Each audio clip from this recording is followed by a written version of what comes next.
Another month with yet another set of great upcoming indie games. This time we've got a lot of fantastic titles. Some of them I already covered in my previous videos, along with an exciting DLC and even a bigger game.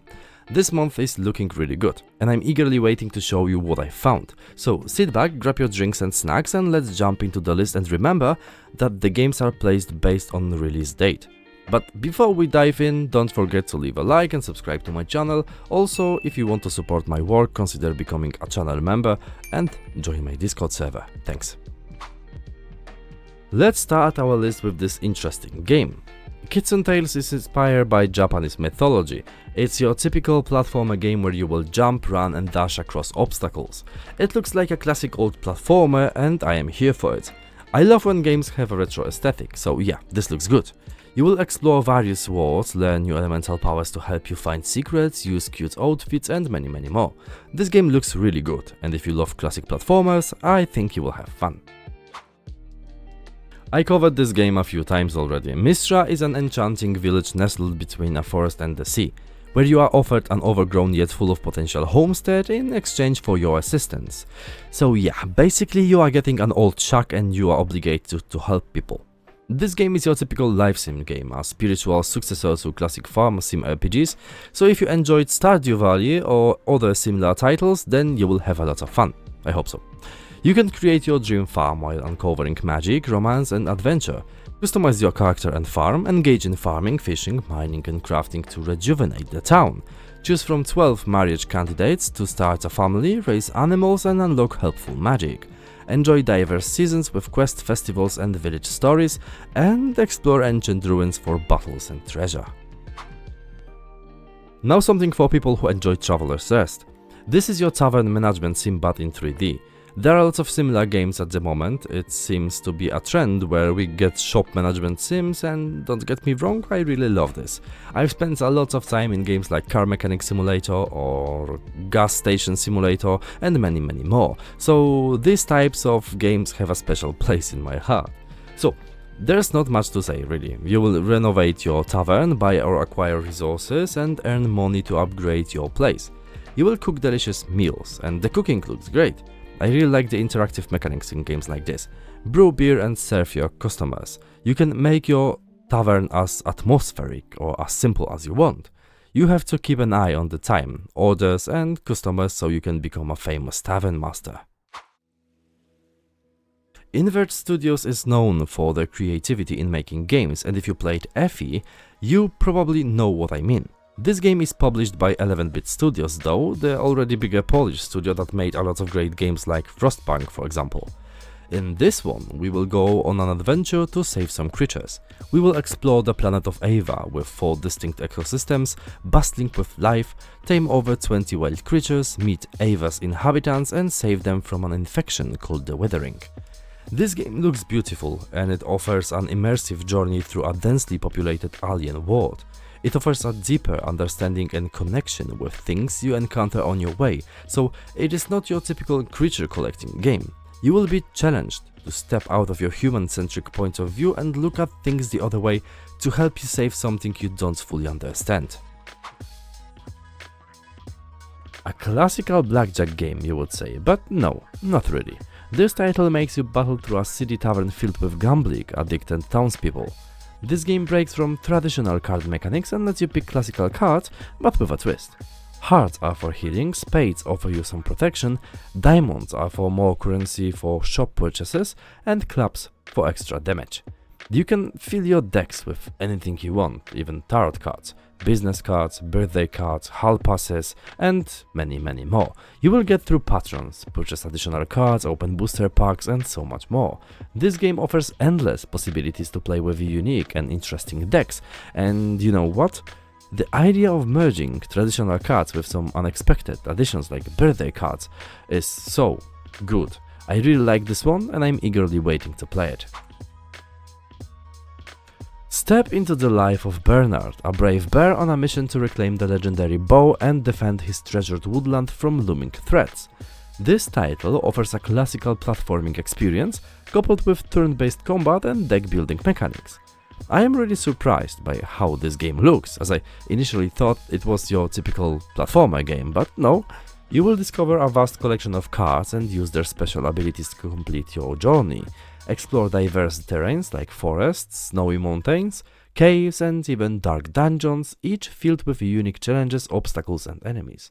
Apart from that, you will solve environmental puzzles, use physics to outsmart enemies, take part in epic challenges and accompany Bearnard in his journey with sharp wit. This title looks amazing. I wasn't expecting it to be this complex when I first saw the game. And another game I covered in one of my previous videos. To be honest, it's a bit nostalgic because it was one of the first games I featured at the beginning of the year when I started regularly uploading videos. This one is a crazy and immersive RPG sandbox set in a vast randomly generated world when you can do whatever you want. You might compare it to something like GTA, for example. Our goal is to overthrow a corrupt president and take control of the entire country. We can pursue this goal solo or with friends, and importantly, we have the freedom to choose any means necessary to achieve it. Whether that's becoming a soldier or a scientist, hiring our own army or creating chaos like in The Walking Dead. Also, if that is not your style, you can build a massive farm and become a powerful businessman. Moreover, the procedurally generated map ensures that every playthrough is unique, with a fully destructible environment and much more. If you've played similar games before, you will probably have a sense of what to expect here. Now something different. It's not a full game but a DLC for one of the last year's best games. The Iron Rig, as the second expansion to DREDGE, offers an additional 2 to 5 hours of gameplay, a brand new side story, a new tier of equipment, over 50 new fish and a cosmic horror fishing adventure. You already know what this game has to offer, and now there is even more. I mean, imagine being in a restaurant. Honestly, would you eat a fish like this as a dish? I think I would not. Anyways, you will revisit old locations, investigate ancient disturbances, and assist the corporation in constructing new facilities to unlock items, gadgets, and many more. But there's one question. Why is the corporation here, and what are they looking for? If you enjoy fast-paced games filled with action, guns and quick movement, then this one is for you. You play as a retired secret agent who is asked to do one last job. However, declining the job turns into a furious guerrilla war between you and them. You will leave the forest littered with bodies, outsmart your opponents and use their equipment against them. Wield pistols, sniper rifle, bear traps and much more in this run and gun game where you jump, dash, shoot, run and repeat. All set in a lush, comic book inspired art style that brings back memories of games like Serious Sam. It looks fantastic. And before we jump to game number 1, I would like to show you some honorable mentions.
And last but not least, we have Shadow of the Ninja Reborn, a Tango Project's remake of the cult classic. This is your action platformer in a new light, featuring typical gameplay with running, jumping, dashing and stylishly fighting enemies. Utilize your striking katana along with a wide array of weaponry that has been greatly expanded from the original NES version. Master the acrobatic finesse of a ninja to confront the onslaught of formidable enemies. If you are familiar with the original title, you already know what this game is about. For those who aren't, it's a classical action platformer experience with numerous enemies, a variety of weapons, a classical two-player co-op system, and beautifully designed locations. It's a nostalgic journey into classic gaming. And that's everything I've prepared for you today. I hope you enjoyed the video and discovered some exciting new games to play. I am soon returning from my vacation, and once I'm back home, I'll be diving into making more videos to keep you updated on everything. I am now, as I am recording, a bit sick, so I would like to apologize for my voice or crack or whatever. Sorry, really. I am planning to expand the number of videos I release each week, so stay tuned for that. Don't forget to leave a like and subscribe to my channel to stay up to date with all the latest updates and great indie games. Also, join my Discord server, and thank you all for watching. I'll see you next time. Bye.